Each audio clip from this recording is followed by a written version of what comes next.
Hello అండి. Welcome to trading school Telugu. ఈరోజు market మొత్తం మనకి ఒక రేంజ్‌లో ఉండిపోయింది కదా! ప్రైస్ హైలోంచి సెల్లింగ్ ప్రెషర్ కనిపించింది. లోలోంచి మళ్ళీ బయింగ్ ప్రెషర్ అనేది కనిపించి ఇదే రేంజ్‌లో ట్రేడ్ అయింది. మార్కెట్‌లో ఈరోజు జరిగిన సైకాలజీ ఏంటి? బయర్స్ మైండ్ సెట్ ఎలాగుంది? అలానే సెల్లర్స్ మైండ్ సెట్ ఎలాగుంది? అది ఈ వీడియోలో డిస్కస్ చేసుకొని దాంతో పాటే మనం ప్రతిరోజు లెవెల్స్ అనేవి అడ్జస్ట్ చేసుకుంటాం కదా! మార్కెట్ డైరెక్షన్‌ని బట్టి, మార్కెట్ మూవ్ అయిన విధానాన్ని బట్టి అవి కూడా అడ్జస్ట్ చేసుకొని దాని వెనక లాజిక్‌ని డిస్కస్ చేసుకొని రేపటి అనాలిసిస్‌కి మూవ్ అవుదాం. అలానే ప్రతి ఒక్కరు కూడా వీడియోని లాస్ట్ వరకు చూడండి. మీకు మంచి నాలెడ్జ్ అయితే బిల్డ్ అయిద్ది. ఇప్పుడు మనం నిఫ్టీ 5 మినిట్స్ చార్ట్‌లోకి వచ్చాం. ఇక్కడ గమనించండి, ఇక్కడ మనకి లెవెల్ అనేది ఉంది కదా, రెసిస్టెన్స్ లెవెల్. ఇక్కడ నుంచి ఏం జరిగింది, మనకి ప్రైస్‌లో సెల్లింగ్ ప్రెషర్ అనేది కనిపించింది. దాంతో పాటే కింద మనకి ఏముంది, ఇక్కడ ఒక సపోర్ట్ లెవెల్ అనేది ఉంది కదా. ఈ లెవెల్ దగ్గర నుంచి ఏం జరిగింది, మనకి బయింగ్ ప్రెషర్ అనేది కనిపించింది కదా. ఇక్కడ లెవెల్స్ ఎలా వర్క్ అయినాయి అనేది గమనించండి అందరూ కూడా. ఇది ఏంటో అనుకున్నాం, ఒక రెసిస్టెన్స్ లెవెల్ అనుకున్నాం కదా. ఆ రెసిస్టెన్స్ లెవెల్ దగ్గర నుంచి సెల్లింగ్ ప్రెషర్ వచ్చిందా రాలేదా, ఈరోజు మార్కెట్లో వచ్చింది. నెక్స్ట్ గమనిస్తే ఇక్కడ ఏముంది, మనకి ఒక సపోర్ట్ లెవెల్ అనేది ఉంది కదా. ఆ సపోర్ట్ లెవెల్ దగ్గర నుంచి బయింగ్ ప్రెషర్ అనేది వచ్చిందా రాలేదా మార్కెట్లో అంటే వచ్చింది. ఇక్కడ మనం లెవెల్స్ ఏదైతే డ్రా చేసుకుంటున్నామో ప్రతిరోజు అవి చాలా జాగ్రత్తగా ఆలోచించి మా ఎక్స్పీరియన్స్ని యూజ్ చేసుకొని డ్రా చేస్తున్న లెవెల్స్. ఇలా ఎక్యురేట్గా పనిచేసే లెవెల్స్ని బయటకి ఎవరు చెప్పరు. ఇంత అడ్వాన్స్ లెవెల్స్ని కూడా సింప్లిఫై చేసి మీకు చాలా ఈజీగా అర్థమయ్యేటట్లు చెప్తున్నాం కదా. దానికోసమైనా వీడియోకి అయితే లైక్ చేయండి. ఓకే, ఇప్పుడు ప్రైస్లో సైకాలజీని అర్థం చేసుకుందాం. మనం ఏం డిస్కస్ చేసుకున్నాం, ఈ రెసిస్టెన్స్ లెవెల్ దగ్గర ఎప్పుడైతే ప్రైస్ ఈ లెవెల్ని అప్సైడ్ బ్రేక్ చేసిద్దో, ఇక్కడ ఎవరైతే సెల్లర్స్ అనే వాళ్ళు ఉన్నారో మనకి మార్కెట్లో వాళ్ళందరూ అయిపోయారు అని అర్థం చేసుకొని ఇక్కడ బయర్స్ మార్కెట్లోకి ఎంటర్ అవుతారు అని అర్థం చేసుకొని ఇక్కడ నుంచి బయింగ్ ప్రెషర్ రావడానికి పాసిబిలిటీ ఉంది అనుకున్నాం కదా. కానీ మార్కెట్లో ఏం జరిగింది, మనకి ఈ లెవెల్ పైన ఒక మంచి గ్రీన్ క్యాండిల్ అనేది క్లోజ్ అయిందా, క్లోజ్ కాలేదు. మార్కెట్లో ఏం జరిగింది, మనకి ఓపెనింగ్ దగ్గర నుంచి ఈ లెవెల్ పైన క్లోజ్ అవ్వకుండా ప్రైస్ అనేది అగ్రెసివ్గా సెల్లింగ్ ప్రెషర్ అనేది కనిపించింది. అంటే డౌన్ సైడ్ మూమెంట్ అనేది ఇచ్చింది. దీన్ని ఎలా అర్థం చేసుకోవచ్చు, మనం మార్కెట్లో ఇంకా సెల్లర్స్ ఉన్నారు అని అర్థం చేసుకోవచ్చు కదా.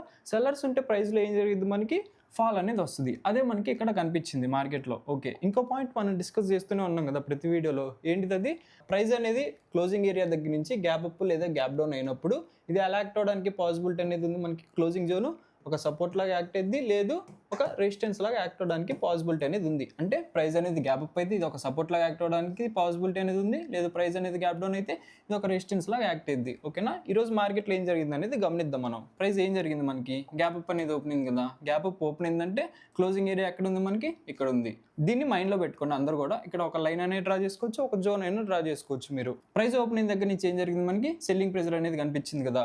ఇక్కడ అగ్రెసివ్ సెల్లర్స్ ఉన్నారు అని అర్థం చేసుకొని బిగినర్స్ అందరూ కూడా చాలా మంది ఏం చేస్తారు, ఇక్కడ ఇంత పెద్ద రెడ్ క్యాండిల్ పడింది అనేసి సెల్లింగ్ ఎంట్రీ అనేది ప్లాన్ చేస్తారు. కానీ మార్కెట్లో గమనించింది ఏంటిది పాయింట్, బిగినర్స్ అయినా సరే లేదు ట్రేడర్స్ అయినా సరే, ఇదేంటిది మనకి ఒక క్లోజింగ్ జోన్ సపోర్ట్ లాగా యాక్ట్ అయింది కదా. కాబట్టి ఆ సపోర్ట్ని ఎప్పుడైతే మార్కెట్ డౌన్ సైడ్ బ్రేక్ చేసిద్దో అప్పుడు మాత్రమే మనం సెల్లింగ్ ఎంట్రీస్ అనేది ప్లాన్ చేసుకోవాలి. ఇప్పుడు మనం డిస్కస్ చేసుకున్నాం కదా పాయింట్ ఏంటిది, అది క్లోజింగ్ జోన్ ఒక సపోర్ట్ లాగా యాక్ట్ అయింది కదా గ్యాప్ అప్ అనేది అయితే. కాబట్టి సపోర్ట్ దగ్గర మనం సెల్లింగ్ ఎంట్రీస్ అనేది ప్లాన్ చేసుకోకూడదు. అలానే సేమ్ మనం గ్యాప్ డౌన్ సైడ్ కూడా థింక్ చేసుకోవచ్చు. అంటే ప్రైస్ గ్యాప్ డౌన్ అయితే ఈ క్లోజింగ్ జోన్ ఎలా యాక్ట్ అయింది, మనకి ఒక రెసిస్టెన్స్ లాగా యాక్ట్ అయింది కదా. కాబట్టి ప్రైస్ హైలోకి వస్తున్నప్పుడు ఇక్కడ అగ్రెసివ్ బయర్స్ అనే వాళ్ళు ఉన్నారు కాబట్టి నేను బయింగ్ ఎంట్రీస్ అనేది ప్లాన్ చేసుకుంటా అంటే అది రాంగ్. ఎందుకు, ఇక్కడ మనకి ఒక రెసిస్టెన్స్ జోన్ అనేది ఉంది కాబట్టి. ఇప్పుడు మనం దేని గురించి డిస్కస్ చేసుకున్నాం, closing zone, gap up, gap down, support, resistance, ఆ క్లోజింగ్ ఏరియా ఎలా యాక్ట్ అయింది అనేది. ఇప్పుడు మనం ఇంకో పాయింట్ డిస్కస్ చేసుకుందాం, అంటే ఇంకో సైకాలజీ పాయింట్ని డిస్కస్ చేసుకుందాం. ఎగ్జాంపుల్గా ప్రైస్లో మనకి సెల్లింగ్ ప్రెషర్ అనేది కనిపించింది, అగ్రెసివ్ ఫాల్ అనేది వచ్చింది. ఈ ఫాల్లో ఎవరు ఉంటారు, మనకి సెల్లర్స్ అనే వాళ్ళు ఉంటారు కదా. ప్రైస్ హైలోకి వచ్చింది కాబట్టి మళ్ళీ వీళ్ళు యాక్ట్ అయ్యి సెల్ చేయడానికి ట్రై చేస్తారు. అక్కడ నుంచి మనకి సెల్లింగ్ ప్రెషర్ అనేది కనిపిస్తుంది. ఇదే కదా మనం డిస్కస్ చేసుకున్న పాయింట్. ఇక్కడ గమనిస్తే అదే జరిగింది కదా, మనకి ప్రైస్లో అగ్రెసివ్ సెల్లింగ్ ప్రెషర్ అనేది కనిపించింది, మళ్ళీ రీట్రేస్మెంట్ అనేది వచ్చింది కదా. ఈ సెల్లర్స్ ఎవరైతే ఉన్నారో వాళ్ళు ఇక్కడ యాక్ట్ చేశారు, అక్కడ నుంచి మళ్ళీ మనకి సెల్లింగ్ ప్రెషర్ అనేది కనిపించింది. ఇక్కడ అగ్రెసివ్ సెల్లింగ్ ని చూసి చాలా మంది ఏం థింక్ చేస్తారంటే ఇక్కడ నుంచి మళ్ళీ ఫాల్ అనేది వస్తుంది, ఇక్కడ మనం సెల్ సెట్ ప్లాన్ చేసుకోవచ్చు అని ఆలోచిస్తూ ఇక్కడ మనకి ఏమన్నా మంచి రెడ్ క్యాండిల్స్ అనేవి ఫామ్ అయినాయి అనుకోండి, అక్కడ సెల్లింగ్ ఎంట్రీ అనేది ప్లాన్ చేసుకుంటారు. కాకపోతే ఇలా మనం ఎంట్రీస్ అనేది ప్లాన్ చేసుకోకూడదు. మన థింకింగ్ ఎలా ఉండాలి అంటే ఇక్కడ నుంచి బయింగ్ ప్రెషర్ అనేది కనిపించింది కదా ప్రీవియస్గా ఈ లెవెల్ దగ్గర నుంచి, మన సపోర్ట్ లెవెల్ అనేది కూడా ఉంది కదా. ఆ లెవెల్ని డౌన్ సైడ్ బ్రేక్ అవ్వనంత వరకు మనం సెల్ సైడ్ ఎంట్రీస్ అనేది ప్లాన్ చేసుకోకూడదు. మార్కెట్లో ఎంత పెద్ద అగ్రెసివ్ సెల్లింగ్ ప్రెషర్ వస్తున్నా సరే మనకి హైలోంచి, లేదు మీకు కాన్ఫిడెన్స్ ఉంది మార్కెట్లో అగ్రెసివ్గా సెల్లింగ్ వస్తుంది అని అనుకున్నప్పుడు ఎంట్రీ ఎప్పుడు తీసుకోవాలి మీరు, ఎప్పుడైతే మార్కెట్ ఈ లెవెల్ని బ్రేక్ చేసిద్దో, బ్రేక్ అయిన తర్వాత మాత్రమే సెల్ సైడ్కి ఆలోచించాలి. కానీ బ్రేక్ అవ్వక ముందే ఇంకా ఫాల్ వస్తుందని ఎంట్రీస్ అనేది ప్లాన్ చేసుకోకూడదు. లేదు ఇంకొంచెం మీరు అగ్రెసివ్గా ఉండాలనుకుంటే ప్రైస్ని హైలోకి రానిచ్చిన తర్వాత మాత్రమే సెల్లింగ్ ఎంట్రీస్ అనేది ప్లాన్ చేసుకోవాలి. మనం డిస్కస్ చేస్తూనే ఉంటాం కదా, బేసిక్ రూల్ ఏంటిదంటే ట్రేడింగ్లో బయర్స్ ఎక్కడ బై చేస్తారు, లోలో బై చేస్తారు, సెల్లర్స్ ఎక్కడ సెల్ చేస్తారు, హైలో సెల్ చేస్తారు. ఇది కదా, ఈ పాయింట్ని అందరూ మైండ్లో పెట్టుకోండి. సెల్లింగ్ చేయాలనుకున్నప్పుడు ప్రైస్ని హైలోకి రానివ్వండి, సెల్లర్స్ అనే వాళ్ళు వస్తారు. బయింగ్ చేయాలనుకుంటే ప్రైస్ని లోలోకి రానివ్వండి, లోలో నుంచి బయర్స్ అనే వాళ్ళు వస్తారు. ఈ హై ఎక్కడ, ఈ లో ఎక్కడ అనేది మనం డైలీ లెవెల్స్ అనేవి అడ్జస్ట్ చేసుకుంటాం కదా. ప్రైస్ అనేది ఆ లెవెల్స్ దగ్గరికి వచ్చినప్పుడు బిహేవియర్ని అర్థం చేసుకోండి, అంటే ప్రైస్ యాక్షన్ అర్థం చేసుకోండి. ఇక్కడ మనకి ఒక మంచి రెడ్ క్యాండిల్ అనేది ఫామ్ అవుతుందా, అగ్రెసివ్ సెల్లింగ్ ప్రెజర్ అనేది కనిపిస్తుందా, అలా అర్థం చేసుకోండి. లేదు ఇక్కడికి వచ్చిన తర్వాత ప్రైస్లో చిన్న కన్సల్టేషన్ అనేది జరుగుతుందా, చిన్న చిన్న క్యాండిల్స్ పడుతున్నాయి, ఒక మంచి గ్రీన్ క్యాండిల్ అప్సెట్ బ్రేక్ అయింది, ఇలా జరుగుతుందా రెసిస్టెన్స్ లెవెల్ దగ్గర అనేది చెక్ చేసుకున్న తర్వాత ఎంట్రీ అనేది ప్లాన్ చేసుకోవచ్చు మనం. ఓకే, ఇప్పుడు మనం లెవెల్స్ అయితే అడ్జస్ట్ చేసుకొని దాని వెనక లాజిక్ డిస్కస్ చేసుకొని రేపటి అనాలిసిస్కి మూవ్ అవుదాం. ఓకే, ఇక్కడ నేను లెవెల్స్ అయితే అడ్జస్ట్ చేసుకున్నాను. హైలో నాకు రెసిస్టెన్స్ లెవెల్ అనేది ఉంది కదా, ఎందుకు డ్రా చేస్తున్నాను అంటే ఇక్కడ నుంచి గమనిస్తే ఏం జరిగింది, మనకి సెల్లింగ్ ప్రెజర్ అనేది కనిపించింది కదా. అంటే ఈ లెవెల్ దగ్గర ఎవరు ఉంటారు, మనకి సెల్లర్స్ అనే వాళ్ళు ఉంటారు కదా. కాబట్టి ప్రైస్ హైలోకి వస్తున్నప్పుడు ఈ లెవెల్ దగ్గర ఏం జరుగుతుంది అనేది గమనిస్తాను. ఈ సెల్లర్స్ మళ్ళీ యాక్టివేట్ అవుతున్నారా, లేదు ఆ లెవెల్ని అప్సైడ్ బ్రేక్ చేస్తున్నారా. అప్సైడ్ ఎవరు బ్రేక్ చేస్తారు, సెల్లర్స్ అనే వాళ్ళు బ్రేక్ చేయరు కదా, బయర్సే బ్రేక్ చేస్తారు. కాబట్టి బయర్స్ స్ట్రాంగ్ అయ్యారని అర్థం చేసుకొని ప్రైస్ ఆ లెవెల్ పైకి వస్తే బయింగ్ ఎంట్రీస్ అనేది ప్లాన్ చేసుకుంటాను నేను.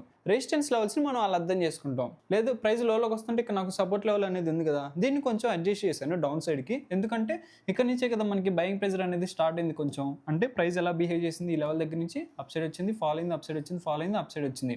ఒక అప్ ట్రెండ్ స్టార్ట్ అయింది ఎక్కడ, మనకి ఇక్కడే కదా, ఈ లెవెల్ దగ్గరే కదా. కాబట్టి అక్కడ బయర్స్ ఉన్నారు అని అర్థం చేసుకొని నేను అక్కడ ఒక సపోర్ట్ లెవెల్ అనేది డ్రా చేసుకున్నాను. దాన్ని ఎలా చూస్తాను నేను, ప్రైస్ ఆ లెవెల్ దగ్గరికి వస్తున్నప్పుడు అక్కడ ఏం జరుగుతుంది, బయర్స్ అనే వాళ్ళు వస్తున్నారా, ఇక్కడ ఎవరైతే బయర్స్ ఉన్నారో వాళ్ళు ఈ లెవెల్ దగ్గర యాక్ట్ అవుతున్నారా, అంటే బయింగ్ స్ట్రెంత్ అనేది చూపిస్తున్నారా, అది గమనిస్తాను. లేదు ఆ లెవెల్ని డౌన్ సైడ్ బ్రేక్ చేస్తున్నారా, ఈ బయర్స్ డౌన్ సైడ్ బ్రేక్ చేయరు కదా, అంటే ఈ బయర్స్ వీక్ అయిపోయారు, డౌన్ సైడ్ బ్రేక్ చేసింది ఎవరు, అక్కడ సెల్లర్స్ కదా. కాబట్టి సెల్లింగ్ ఎంట్రీస్ అనేది ప్లాన్ చేసుకుంటాను. ఆ లెవెల్ని డౌన్ సైడ్ బ్రేక్ చేస్తే సెల్లర్స్ అగ్రెసివ్ అయ్యారు కాబట్టి ఆ లెవెల్ దగ్గర నా థింకింగ్ అలా ఉంటుంది.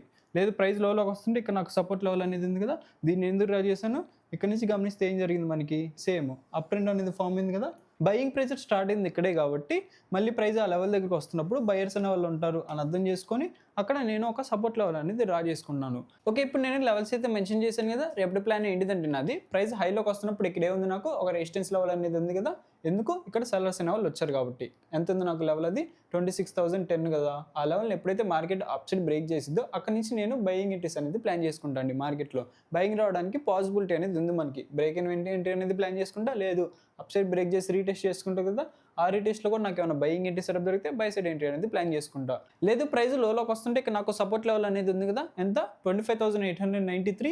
ఈ లెవెల్ దగ్గర నేను కొంచెం అలర్ట్గా ఉంటా. ప్రైస్ లోలోకి వస్తున్నప్పుడు ఈ లెవెల్ దగ్గర ఇక్కడ నాకు ఏమైనా బయింగ్ ఎంట్రీ సెటప్ కానీ లేదు బయింగ్ స్ట్రెంత్ కనిపిస్తే బయింగ్ ఎంట్రీ అనేది ప్లాన్ చేసుకుంటా. లేదు ఎప్పుడైతే మార్కెట్ ఈ లెవెల్ని డౌన్ సైడ్ బ్రేక్ చేసిద్దో ఇక్కడ ఎవరైతే సెల్లర్స్ ఉన్నారో వాళ్ళు మళ్ళీ మార్కెట్లోకి ఎంటర్ అయ్యి అగ్రెసివ్ అయ్యారు అని అర్థం చేసుకొని అక్కడ నుంచి మళ్ళీ సెల్లింగ్ ఎంట్రీస్ అనేది ప్లాన్ చేసుకుంటా. ఎక్కడ వరకు నాకు నెక్స్ట్ సపోర్ట్ లెవెల్ అనేది ఉంది కదా, ఎంత 25,780. ఇక్కడ వరకు సెల్ సైడ్ ఎంట్రీ అనేది ప్లాన్ చేసుకుని ఇక్కడ మళ్ళీ నాకు ఏమైనా బయింగ్ ఎంట్రీ సెటప్ దొరికితే బై సైడ్ ఎంట్రీ అనేది ప్లాన్ చేసుకుంటా. ఓకే, ఇప్పుడు మనం సెన్సెక్స్ 5 మినిట్స్ చార్ట్లోకి వచ్చాం. ఇందులో కూడా మన లెవెల్స్ అక్యురేట్గా వర్క్ అని గమనించండి. ఇక్కడ రెసిస్టెన్స్ లెవెల్ డ్రా చేసుకున్నాం కదా, అక్కడి నుంచే మనకి సెల్లింగ్ ప్రెజర్ అనేది కనిపించింది. లోలో మనకి ఏముంది, ఒక సపోర్ట్ లెవెల్ అనేది డ్రా చేసుకున్నాం కదా, ఆ లెవెల్ దగ్గర నుంచే బయింగ్ ప్రెజర్ అనేది కనిపించింది. మనం ప్రైస్ని అలా అర్థం చేసుకున్నాం. ఈ లెవెల్ దగ్గర సెల్లర్స్ అనే వాళ్ళు ఉంటారు కాబట్టి రెసిస్టెన్స్ లెవెల్ అనేది డ్రా చేసుకున్నాం. ఈ లెవెల్ దగ్గర బయర్స్ అనే వాళ్ళు ఉంటారు కాబట్టి సపోర్ట్ లెవెల్ అనేది డ్రా చేసుకున్నాం. అలానే జరిగింది కదా. దాంతోపాటు ఇందాక మనం డిస్కస్ చేసుకున్నాం కదా పాయింట్, ఎప్పుడైతే మార్కెట్లోకి సెల్లర్స్ వస్తారో రీట్రేస్ అవ్వగానే ఈ సెల్లర్స్ అనే వాళ్ళు యాక్ట్ అవుతారో అక్కడ నుంచి సెల్లింగ్ ప్రెజర్ అనేది కనిపించింది. ఇక్కడ కూడా అదే జరిగింది కదా, మనకి ప్రైస్లో ఫాల్ వచ్చింది, సెల్లర్స్ అనే వాళ్ళు ఉన్నారు, అప్ సైడ్ వచ్చింది, రీట్రేస్మెంట్లో మళ్ళీ సెల్లర్స్ అనే వాళ్ళు వచ్చారు కదా, అక్కడ నుంచి ఏం జరిగింది, మళ్ళీ ఇందులో కూడా సెల్లింగ్ ప్రెజర్ అనేది కనిపించింది మనకి. ఇక్కడ ఇంకో పాయింట్ని గమనించండి అందరూ కూడా. ఇక్కడ ఏముంది, మనకి ఒక సపోర్ట్ లెవెల్ అనేది ఉంది కదా, ఇక్కడ నుంచి బయింగ్ ప్రెజర్ అనేది కనిపించింది కదా. నిఫ్టీ చార్ట్లో ఇక్కడ మనం లెవెల్ అనేది డ్రా చేసుకున్నాం. ఇందాక చూసారు కదా అందరూ కూడా. ఈ చార్ట్లో మనం ఇక్కడ లెవెల్ అనేది డ్రా చేసుకోలేదు. ఎక్కడ డ్రా చేసాం, కొంచెం కింద డ్రా చేసాము. ఇది ఇక్కడ నుంచి కొంచెం అగ్రెసివ్ బయింగ్ ప్రెజర్ ఉంది కాబట్టి అక్కడ డ్రా చేసాము. ఓకే, అది పక్కన పెట్టండి. ఇక్కడ నేను ఏం ఎక్స్ప్లెయిన్ చేయాలనుకుంటున్నాను అంటే, మీకు ఇక్కడ గమనిస్తే ఒక సపోర్ట్ లెవెల్ అనేది డ్రా చేసుకుంటారు అందరూ కూడా. బిగినర్స్ అవ్వచ్చు, కొంచెం ఎక్స్పీరియన్స్ ట్రేడర్స్ ఉన్నా సరే. ఇక్కడ నుంచి మనకి బయింగ్ ప్రెజర్ అనేది కనిపించింది, మళ్ళీ ప్రైస్ లోలోకి వచ్చింది, అదే లెవెల్ దగ్గర నుంచి బయింగ్ అనేది వచ్చింది కదా, 2 టైమ్స్ టెస్ట్ చేసింది కాబట్టి ఇది ఒక సపోర్ట్ లాగా యాక్ట్ అయింది మనకి. ఇక్కడ ఏం జరిగింది, ఆ support level down side break చేసింది కదా ఒక మంచి రెడ్ క్యాండిల్తో. అంటే ఎలా థింక్ చేస్తారు అందరూ కూడా, ఇంకా మార్కెట్ సపోర్ట్ లెవెల్ని డౌన్ సైడ్ బ్రేక్ చేసింది కాబట్టి సెల్లర్స్ అనే వాళ్ళు ఎంటర్ అయ్యారు. నేను కూడా సెల్లింగ్ ఎంట్రీస్ అనేది ప్లాన్ చేసుకుంటాను. ఇక్కడ ఎంట్రీ అనేది ప్లాన్ చేసుకుంటారు సెల్ సైడ్. కాకపోతే ప్రైస్ అనేది ఫాల్ వచ్చింది, అక్కడి నుంచి మనకి కొంచెమే ఫాల్ అనేది వచ్చి మన జోన్ దగ్గర టెస్ట్ చేసి అక్కడి నుంచే బయింగ్ అనేది వచ్చింది మనకి. ఇక్కడ అందరూ కూడా బయింగ్ లెవెల్ని ఎక్కడ డ్రా చేస్తారు చెప్పుకున్నాం కదా, ఇక్కడ 2 టైమ్స్ సపోర్ట్ తీసుకుందని ఇక్కడ డ్రా చేస్తారు. కానీ మేము ఎక్కడ డ్రా చేసాం బయింగ్ లెవెల్ అనేది కొంచెం కింద డ్రా చేసాము. ఇక్కడ దీన్ని అర్థం చేసుకొని ఇలా చార్ట్ మొత్తాన్ని గమనించి అనాలిసిస్ చేసి క్యాండిల్ బై క్యాండిల్ అవ్వచ్చు, లేదు అక్కడ బయర్స్ సెల్లర్స్ స్ట్రెంత్ అవ్వచ్చు, అది గమనించిన తర్వాత మాత్రమే మీకు లెవెల్స్ అనేవి మెన్షన్ చేస్తున్నాము. ఓకే, ఇప్పుడు మనం లెవెల్స్ అడ్జస్ట్ చేసుకొని రేపటి ప్లాన్ గురించి డిస్కస్ చేసుకుందాం. ఓకే, ఇక్కడ నేను లెవెల్స్ అయితే అడ్జస్ట్ చేశాను. ఇక్కడ రెసిస్టెన్స్ లెవెల్ ఉంది కదా, దాన్ని ఎలా డ్రా చేశానంటే గమనించండి. ప్రైస్లో ఎక్కడి నుంచి ఏం జరిగింది, మనకి ఫాల్ అనేది వచ్చింది కదా, అప్ సైడ్ వచ్చింది. ఇక్కడ లోని బ్రేక్ చేసింది కదా, లో బ్రేక్ చేస్తే మనకి ఏది ఇంపార్టెంట్, హై అనేది ఇంపార్టెంట్ కదా. ఇంపార్టెంట్ అంటే దాన్ని ఎలా కన్సిడర్ చేసుకుంటున్నాం, మనం ఒక రెసిస్టెన్స్ లా కన్సిడర్ చేసుకుంటున్నాం. దీని వెనక లాజిక్ ఏంటిదంటే డౌన్ ట్రెండ్ లాజిక్. సింపుల్గా చెప్తా గమనించండి. ప్రైస్ ఫాల్ అయిందా, అప్ సైడ్ వచ్చింది, ఫాల్ అయింది, లో బ్రేక్ అయింది కదా, మళ్ళీ ప్రైస్ హైలోకి వస్తున్నప్పుడు సెల్లర్స్ అనే వాళ్ళు వస్తారు కదా. ఇక్కడ ఎవరైతే సెల్లర్స్ ఉన్నారో మనకి వాళ్ళు యాక్ట్ అవ్వడానికి పాసిబిలిటీ ఉంది కాబట్టి మనం హైని ఒక రెసిస్టెన్స్ జోన్లో కన్సిడర్ చేసుకున్నాం. అక్కడ నుంచి మనకి సెల్లింగ్ ప్రెజర్ అనేది కనిపిస్తుంది కాబట్టి ఇదే లాజిక్ని ఇక్కడ అప్లై చేశాను నేను. అందుకే అక్కడ లెవెల్ అనేది డ్రా చేశాను ఒక రెసిస్టెన్స్ లెవెల్ లాగా. లేదు ప్రైస్ లోకి వస్తుంటే ఇక్కడ నాకు లెవెల్ అనేది ఉంది కదా, ఈ లెవెల్ ఎందుకు డ్రా చేశాను నేను చెప్పుకున్న పాయింటే. ఇక్కడ నుంచి మనకి అగ్రెసివ్గా బయింగ్ ప్రెజర్ అనేది కనిపించింది కదా, ఈ రోజు కూడా ఆ లెవెల్ వర్క్ అయింది కాబట్టి కొంచెం బయింగ్ ప్రెజర్ అనేది చూపించారు కాబట్టి బయర్స్, అక్కడ నేను సపోర్ట్ లెవెల్ అనేది డ్రా చేసుకున్నా. దాని కింద ఇంకో లెవెల్ అనేది ఉంది కదా, దీన్ని ఎందుకు డ్రా చేసుకున్నా, సేమ్ ప్రీవియస్గా ఇక్కడ నుంచి బయింగ్ ప్రెజర్ అనేది వచ్చింది కాబట్టి మళ్ళీ ప్రైస్ ఆ లెవెల్ దగ్గర వస్తున్నప్పుడు ఈ బయర్స్ లెవెల్ యాక్టివేట్ అవ్వడానికి పాసిబిలిటీ అనేది ఉంది. అందుకే నేను అక్కడ ఒక లెవెల్ అనేది డ్రా చేసుకున్నాను. ఓకే, రేపటి ప్లాన్ ఏంటిదంటే నాది ప్రైస్ హైలోకి వస్తున్నప్పుడు ఇక్కడే ఉంది, నాకు ఒక రెసిస్టెన్స్ లెవెల్ అనేది ఉంది కదా, ఎంత 84,380. ఇక్కడ నేను కొంచెం అలర్ట్గా ఉంటాను సెల్లింగ్ సైడ్కి. అంటే సెటప్ వచ్చినప్పుడు మాత్రం ఇంటీరియర్స్ అనేది ప్లాన్ చేసుకొని చిన్న చిన్న టార్గెట్లు పెట్టుకుంటా సెల్ సైడ్కి. లేదు ఎప్పుడైతే మార్కెట్ ఈ లెవెల్ని అప్సైడ్ బ్రేక్ చేసిద్దో ఇక్కడ నుంచి నేను బయింగ్ ఎంట్రీస్ అనేది ప్లాన్ చేసుకుంటా. ఇలా డైరెక్ట్ బ్రేక్ అయిన ఎంట్రీ అనేది ప్లాన్ చేసుకుంటా కొంచెం ప్రైస్ అనేది అగ్రెసివ్గా ఉన్నప్పుడు. లేదు ఎప్పుడైతే మార్కెట్ ఈ లెవెల్ని అప్సైడ్ బ్రేక్ చేసి రీటెస్ట్ చేసుకుంటుంది కదా, ఆ రీటెస్ట్లో కూడా నాకు ఏమైనా బయింగ్ ఎంట్రీ సెటప్ దొరికితే బై సైడ్ ఎంట్రీ అనేది ప్లాన్ చేసుకుంటా. ప్రైస్ అనేది ఈ లెవెల్ అప్సైడ్ బ్రేక్ చేసిన తర్వాత ఎలా బిహేవ్ చేస్తుంది అనేది గమనిస్తాను నేను. మంచిగా గ్రీన్ క్యాండిల్స్ అనేవి పడుతున్నాయి ఇలాగా అనేది గమనిస్తా. లేదు ప్రైస్ కొంచెం స్లోగా ఉందా అంటే క్యాండిల్స్ మనకి ఇలా కొంచెం విక్కులు పడుతూ కొంచెం జిగ్జాగ్ అవుతున్నాయి అనేది గమనించిన తర్వాత స్ట్రెంత్ అనేది అర్థం చేసుకుంటాను నేను. ఈ లెవెల్ క్రాస్ అయిన తర్వాత ఇలా మంచి గ్రీన్ క్యాండిల్స్ అని పడితే ఎలా అర్థం చేసుకోవచ్చు మనం ప్రైస్ని, అగ్రెసివ్గా బయర్స్ ఉన్నారు కాబట్టి ఇంకా ప్రైస్ అప్సైడ్ మూవ్మెంట్ ఇవ్వడానికి పాసిబిలిటీ ఉందని అర్థం చేసుకోవచ్చు రెసిస్టెన్స్ని అప్సైడ్ బ్రేక్ చేస్తే. లేదు ఇలా జిగ్జాగ్గా విక్స్ పడుతున్నాయి అనుకోండి, ఇద్దరు కన్ఫ్యూజన్లో ఉన్నారని అర్థం చేసుకోవచ్చు. అంటే బయర్స్కి స్ట్రెంత్ కొంచెం తక్కువ ఉంది, రెసిస్టెన్స్ బ్రేక్ అయినా సరే అని అర్థం చేసుకొని కొంచెం వెయిట్ చేసి కన్ఫర్మేషన్ దొరికిన తర్వాత మాత్రం ఎంట్రీ అనేది ప్లాన్ చేసుకుంటా బై సైడ్. ఓకేనా, లేదు ప్రైస్ లోలోకి వస్తుంటే ఇక్కడ నాకు సపోర్ట్ లెవెల్ అనేది ఉంది కదా, ఎంత 84,070. ఇక్కడ కొంచెం అలర్ట్గా ఉండి ఎప్పుడైతే మార్కెట్ ఈ లెవెల్ని డౌన్ సైడ్ బ్రేక్ చేసిందో ఇక్కడ నుంచి నేను సెల్లింగ్ ఎంట్రీస్ అనేది ప్లాన్ చేసుకుంటా. ఓకేనా, ఆల్రెడీ ఇక్కడ నుంచి బయర్స్ అనే వాళ్ళు ట్రై చేశారు ప్రీవియస్గా, మళ్ళీ ఈ రోజు కూడా బయర్స్ అనే వాళ్ళు ట్రై చేశారు కదా. ఎప్పుడైతే మార్కెట్ ఈ లెవెల్ని డౌన్ సైడ్ బ్రేక్ చేసిందో ఏ లెవెల్ని ఎక్కడి నుంచి అయితే బయర్స్ ప్రీవియస్గా ట్రై చేశారో ఆ లెవెల్ని డౌన్ సైడ్ బ్రేక్ చేస్తే బయర్స్ వీక్ అయ్యి సెల్లర్స్ స్ట్రాంగ్ అయ్యారు అని అర్థం చేసుకొని అక్కడి నుంచి నేను కూడా సెల్లింగ్ ఎంట్రీస్ అనేది ప్లాన్ చేసుకుంటా మార్కెట్లో. ఎక్కడి వరకు నెక్స్ట్ నాకు లెవెల్ అనేది ఉంది కదా, ఎంత 83,864. ఎక్కడ వరకు సెల్ సైడ్ ప్లాన్ చేసుకొని మళ్ళీ ఈ లెవెల్ దగ్గర నాకేమైనా బయింగ్ ఎంట్రీ సెటప్ దొరుకుతుందా, బయర్స్ ఏమైనా అగ్రెసివ్ అవుతున్నారా అని చెక్ చేసుకొని అక్కడ నేను బయింగ్ ఎంట్రీస్ అనేది ప్లాన్ చేసుకుంటాను నా సెటప్ వచ్చినప్పుడు. లేదు మార్కెట్ ప్రైస్ అగ్రెసివ్గా ఫాల్ వస్తూ ఇక్కడ కొంచెం కన్సల్టేషన్ జరిగి డౌన్ సైడ్ బ్రేక్ అయిపోయింది అనుకోండి, దీన్ని ఎలా అర్థం చేసుకోవచ్చు, ఈ సినారియోని ఎలా అర్థం చేసుకోవచ్చు మనం, సెల్లర్స్ అనే వాళ్ళు ఉన్నారు మార్కెట్లో ఫాల్ వచ్చింది కాబట్టి. ఇక్కడ మనం సపోర్ట్ జోన్ అనుకుంటున్నాం కదా, ఆ సపోర్ట్ జోన్ దగ్గర నుంచి బయర్స్ అనే వాళ్ళు రావాలి కదా అగ్రెసివ్గా ఉండుంటే, లేదు అక్కడ బయర్స్ స్ట్రెంత్ అనేది ఉండుంటే. అలా జరగకుండా మనకి ఒక చిన్న కన్సల్టేషన్ అనేది జరుగుతుంది. దీన్ని ఎలా అర్థం చేసుకోవచ్చు, ఈ చిన్న కన్సల్టేషన్ని బయర్స్కి సెల్లర్స్కి మధ్య చిన్న ఫైట్ జరుగుతుందని అర్థం చేసుకోవచ్చు. లేదు బయర్స్లో కొంచెం కాన్ఫిడెన్స్ తక్కువ ఉందని కూడా అర్థం చేసుకోవచ్చు కదా. కాన్ఫిడెన్స్ ఎక్కువ ఉంటే ప్రైస్ని అప్సైడ్ తీసుకెళ్తారు, కాన్ఫిడెన్స్ లేదు కాబట్టి ప్రైస్ని అక్కడే సస్టైన్ చేశారు.